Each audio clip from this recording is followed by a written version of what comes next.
السلام علیکم ورحمۃ اللہ۔ پیارے دوستو اور عزیزو، اللہ کی ذات سے امید کرتا ہوں کہ آپ سب خیر و عافیت سے ہوں گے۔ قصص النبیین دوسری جلد میں 3 انبیاء حضرت نوح، حضرت ہود اور حضرت صالح علیہ السلام کے قصے بیان ہوئے ہیں۔ حضرت نوح علیہ السلام کے قصے کو 22 اسباق میں بیان کیے ہیں۔ ان میں سے آج ہم پہلا سبق پڑھیں گے۔ سفینۃ نوح، سفینۃ جمع سفن معنی کشتی۔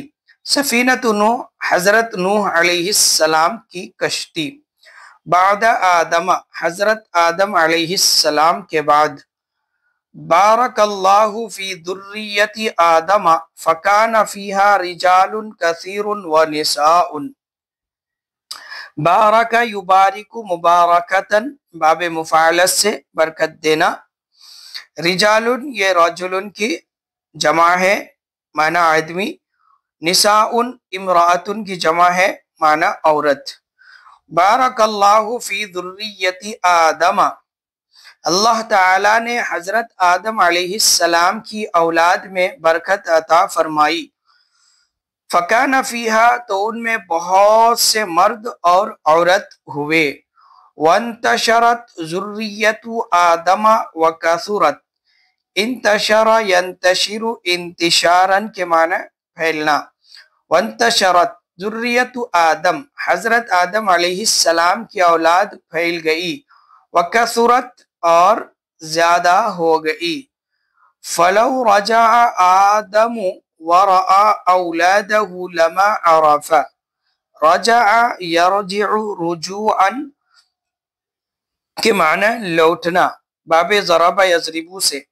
پس اگر حضرت آدم علیہ السلام لوٹ آئے، ورأى أولاده اور اپنی اولاد کو دیکھ لیں، لما عرف تو وہ پہچان نہیں سکیں گے، لما عرف تو وہ نہ پہچانے۔ وَلَوْ قِيلَ لَهُ هَذِهِ ذُرِّيَّتُكَ يَا آدَمُ لَتَعَجَّبَ كَثِيرًا، اور اگر ان سے کہا جائے یہ آپ کی اولاد ہے اے آدم، لَتَعَجَّبَ كَثِيرًا تو وہ بہت تعجب کریں گے اور حیران ہو جائیں گے۔ وَقَالَ اور کہیں گے سبحان اللہ، اللہ کی ذات پاک ہے۔ ہؤلاء کلہم اولادی، یہ سب کے سب میری اولاد ہے۔ ہذہ کلھا ذریتی، یہ سب کے سب میری اولاد ہے۔ وکانت لذریۃ آدم قرى کثیرۃ، قرى کثیرۃ، قرن یہ قریۃ کی جمع ہے معنی گاؤں، اور حضرت آدم علیہ السلام کی اولاد کے لیے بہت سارے گاؤں تھے۔ حضرت آدم علیہ السلام کی اولاد کے بہت سارے گاؤں تھے۔ وَبَنَوْا بُيُوتًا كَثِيرَةً اور وہ بہت سارے گھر بنائے تعمیر کیے۔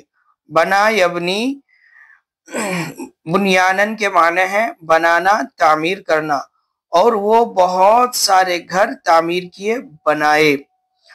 وَكَانُوا يَحْرُثُونَ الْأَرْضَ وَيَزْرَعُونَ وَيَعِيشُونَ، حرث یحرث حرثن کے معنی زمین میں ہل چلانا۔ زرع یزرع زرعا زراعتا مزرعا کے معنی ہے کھیتی کرنا۔ عاش یعیش عیشن کے معنی زندگی گزارنا۔ وَكَانُوا يَحْرُثُونَ الْأَرْضَ اور وہ سب زمین میں ہل چلاتے تھے۔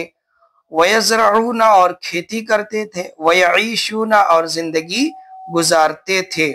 وَكَانَ النَّاسُ عَلَى دِينِ أَبِيهِمْ آدم اور سب لوگ اپنے باپ حضرت آدم علیہ السلام کے دین پر تھے۔ يَعْبُدُونَ اللَّهَ وہ اللہ کی عبادت کرتے تھے۔ وَلَا يُشْرِكُونَ بِهِ شَيْئًا اور اس کے ساتھ یعنی اللہ کے ساتھ کسی چیز کو شریک نہیں کرتے تھے۔ وَكَانَ النَّاسُ أُمَّةً وَاحِدَةً ابوہم آدم و ربہم اللہ، اور تمام کے تمام لوگ ایک ہی امت میں تھے، ان کے والد آدم تھے اور ان کا رب پروردگار اللہ۔